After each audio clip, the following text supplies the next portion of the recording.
토요 새벽 예배를 시작하도록 하겠습니다. 오늘 우리에게 주신 하나님의 말씀은 사도행전 24장 1절부터 23절까지의 말씀입니다. 그러면 찾으신 줄 알고 제가 읽도록 하겠습니다. 닷새후에 대제사장 아나니아가 어떤 장로들과 한 변호사 더둘로와 함께 내려와서 총독 앞에서 바울을 고발하니라.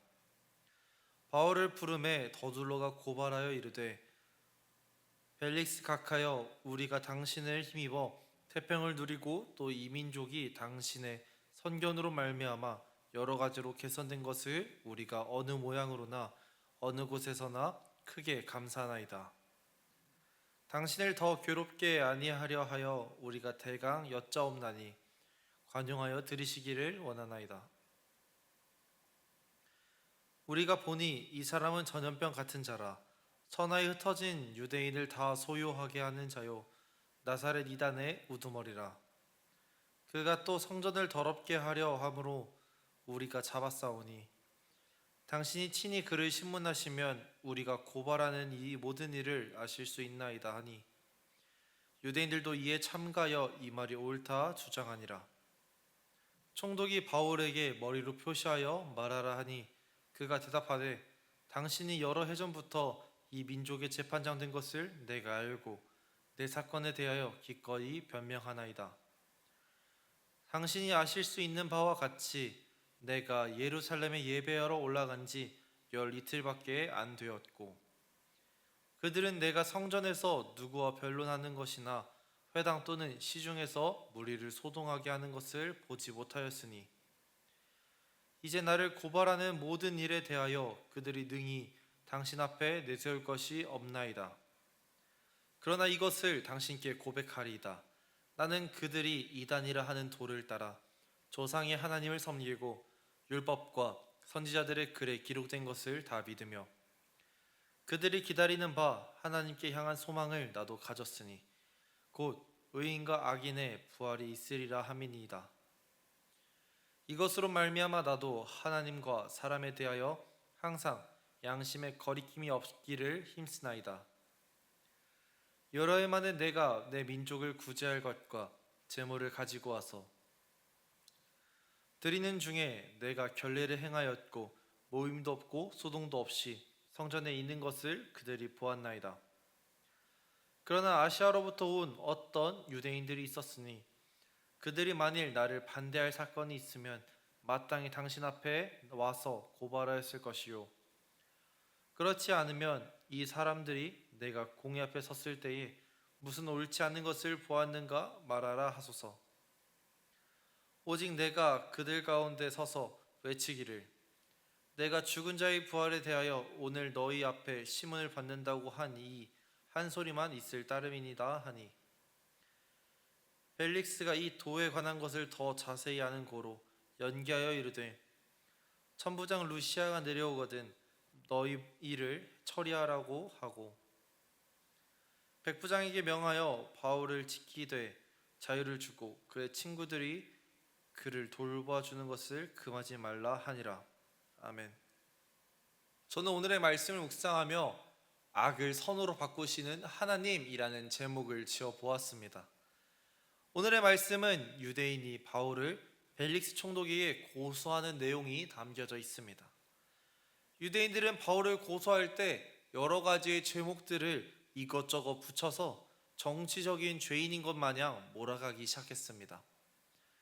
바울에게 붙여진 제목은 5절과 6절의 말씀을 통해 우리는 알아볼 수 있습니다. 유대인들은 바울을 이렇게 이야기합니다. 우리가 보니 이 사람 바울은 전염병 같은 자라. 천하에 흩어진 유대인을 다 소유하게 하는 자요, 나사렛 이단의 우두머리라.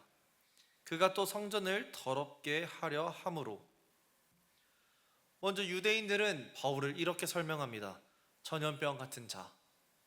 이는 바울이 여러 지역을 돌아다니면서 복음을 전하던 그곳에 마치 전염병이 퍼진 것처럼 많은 디아스포라 유대인들이 바울이 전한 복음을 듣고 유대교 신앙을 떠나서 그리스도를 따르기로 결단했던 그런 일들이 생겼기 때문입니다.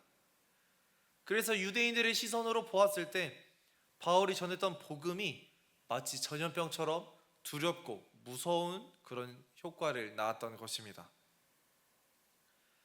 이러한 현상으로 인해 바울이 지나간 곳은 떠들썩한 일이 일어나게 되었습니다. 많은 유대교 공동체들이 서로 다투고 와해되기 시작됐습니다. 서로 술렁거리거나 많은 소란들도 발생하게 되었습니다. 유대인들은 이러한 원인들이 바울에게 있다고 생각하고 바울을 정치적인 죄인으로 삼았던 것입니다. 이어서 유대인들은 바울을 나사렛 이단의 우두머리라고 소개하고 있습니다. 우리가 여기서 알아야 될 것은 오늘의 말씀에서 사용된 이 이단이라는 단어가 오늘날의 이단, 사이비라는 그런 의미와는 조금 다른 의미를 지녔다는 것입니다. 여기서 사용된 이단이라는 단어는 하이레시스라는 헬라어가 사용되었습니다. 이 헬라어의 경우 바리새파, 사두개파와 같이 유대교 안에 있는 여러 종파들을 의미하는 용어로 사용됐던 단어였습니다. 그래서 유대인들은 바울에게 나사렛 이단의 우두머리라고 이야기한 게 나사렛 예수를 따르는 이단이라고 이야기한 게 아니라 나사렛 예수를 따르는 나사렛파의 우두머리라고 이야기했던 것이었습니다. 유대인들은 바울을 나사렛 이단의 우두머리라고 소개하면서 어쩌면 과거 로마에서 십자가 처형을 당했던 나사렛 예수를 따르던 그 무리의 후계자가 바울이며 요즘 로마와 이스라엘 전역에 떠들썩한 문제의 원인이 바로 그에게 있다. 그를 지금 우리가 가만히 내버려 두었다가는 이전과 같은 소동이 다시 한번 일어날 것이라고 이야기하고 싶었을지도 모릅니다. 마지막으로 유대인들은 바울을 성전을 더럽히는 자라고 소개합니다. 유대인들은 바울이 성전을 더럽히고 있었기 때문에 그 현장에서 잡아왔다고 이야기합니다. 심지어 그를 현행법으로 그를 신문하고 처벌해달라라고 고소하고 있습니다. 어쩌면 유대인들은 앞선 내용들은 다 허례허식일 뿐 이 내용이 그들에게 가장 중요했던 문제였을 것입니다. 하지만 이런 유대인들의 주장은 벨릭스 총독이 보기에 미흡한 게 있었던 것 같습니다. 유대인들의 주장을 모두 들은 벨릭스 총독은 그들의 이야기를 듣고 어떤 처벌이다 판결을 내리지 않았습니다. 그는 바울에게 그 주장에 대하여 스스로 변론할 수 있는 기회를 제공하여 주었습니다. 벨릭스 총독의 명령에 따라 자신을 변론할 기회를 얻게 된 바울은 유대인들의 주장에 반론을 제기하기 시작합니다. 바울은 첫째로 자신이 예루살렘에 머문 기간이 고작해야 12일밖에 되지 않음을 밝혔습니다. 바울은 이 짧은 시간 동안 성전에서 누구와 변론하지도 않았습니다. 회당이나 시중에서 소동을 일으키지도 않았습니다. 또한 바울이 이 짧은 시간 동안 천하에 흩어진 유대인들을 소동하게 만들었다는 유대인들의 그 빈약한 내용도 반박하였던 것입니다. 바울은 두 번째로 잘못된 도를 따라 세상을 어렵히지 않았다고 이야기했습니다. 바울은 자신이 나사렛 예수의 복음을 따르면서 하나님께 충성하고 율법을 신실하게 따랐음을 이야기했습니다.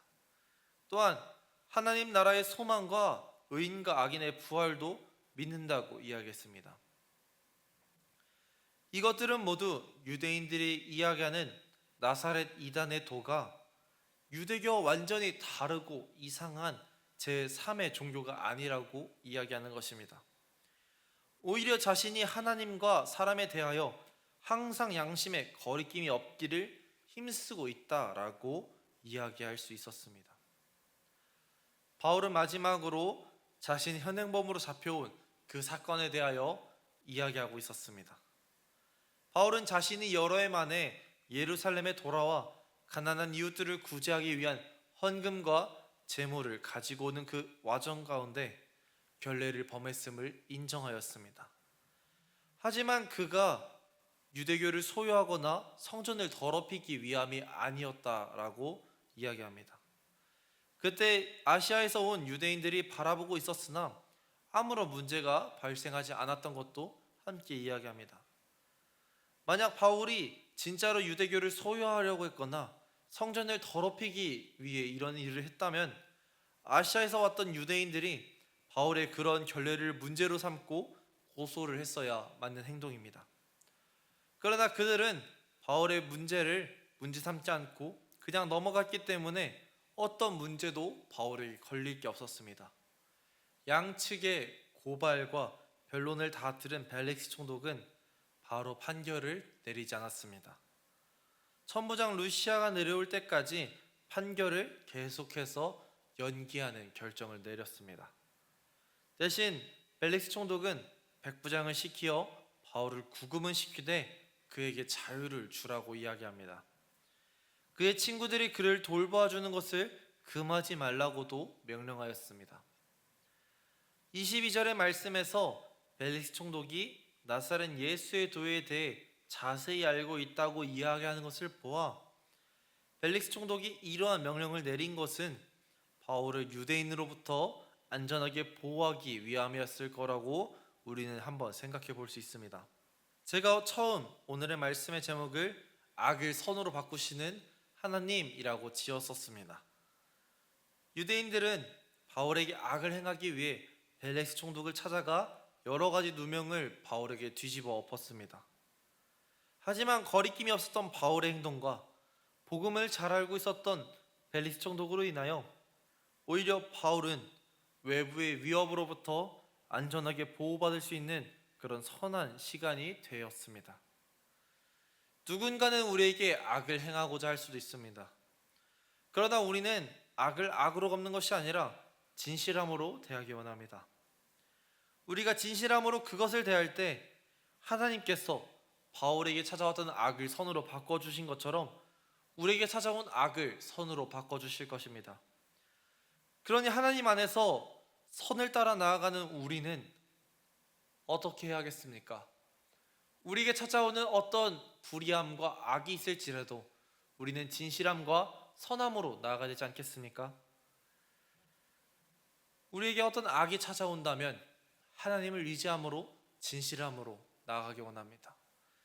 우리가 진실함으로 그것을 대응할 때 하나님은 그것을 선으로 바꿔주실 것입니다. 그러니 하나님의 이름 안에서 거룩함을 따라 살아가는, 진실함을 따라 살아가는 우리 구리지구촌 교회가 되기를 예수님의 이름으로 기도하도록 하겠습니다.